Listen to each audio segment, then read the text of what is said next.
Cricket विश्वात ज्या सामन्याची सर्वाधिक प्रतीक्षा असते तो भारत आणि पाकिस्तान यांच्यातील महामुकाबला उद्या रंगणार आहे।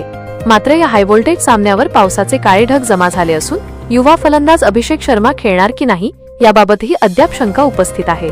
हवामान खात्याच्या अंदाजानुसार उद्या दुपारपासूनच हवामानात मोठे बदल होणार आहेत। दुपारी 4 वाजता 52% जोरदार पावसाची शक्यता आहे।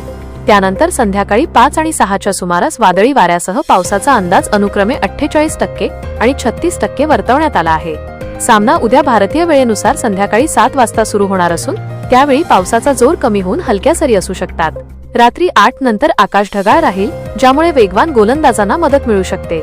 भारतीय संघाचा स्फोटक सलामीवीर अभिषेक शर्मा याच्या निवडीबाबत चाहत्यांमध्ये चिंतेचे वातावरण आहे। पहिल्या सामन्यात 0वर बाद झाल्यानंतर अभिषेक आजारी पडला होता, ज्यामुळे तो दुसऱ्या सामन्याला मुकला होता। नुकत्याच समोर आलेल्या एका व्हिडिओमध्ये त्याने आपले वजन घटल्याचे नमूद केले होते। आज संध्याकाळी त्याची फिटनेस टेस्ट होणार असून त्यानंतरच तो मैदानात उतरणार की नाही याचा अंतिम निर्णय घेतला जाईल। अभिषेकची एकहाती सामना फिरवण्याची क्षमता पाहता तो संघात असावा अशी चाहत्यांची तीव्र इच्छा आहे। या सामन्यापूर्वी मोठे नाट्य पाहायला मिळाले होते। पाकिस्तानने सुरुवातीला भारताविरुद्ध खेळण्यावर बहिष्कार टाकण्याचा पवित्रा घेतला होता, मात्र आंतरराष्ट्रीय क्रिकेट परिषदेने मध्यस्थी करत पाकिस्तानची मनधरणी केली। अखेर मित्र राष्ट्रांच्या आग्रहाखातर आणि खेळाचा मान राखण्यासाठी पाकिस्तान सरकारने हा सामना खेळण्यास संमती दर्शवली आहे। एकीकडे पावसाचे संकट आणि दुसरीकडे खेळाडूंच्या दुखापती, अशा स्थितीत हा सामना पूर्ण ओव्हर्सचा होणार का हे पाहणे उत्सुकतेचे ठरेल।